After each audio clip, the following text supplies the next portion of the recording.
Hello viewers, আজকে আমরা on time বোতল দিয়ে ড্রোন বানাবো।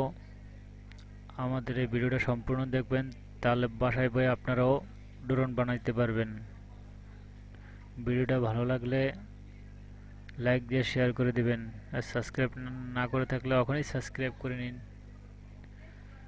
ভিডিওটা সম্পূর্ণ দেখেন, সবাইকে অনুরোধ রইল।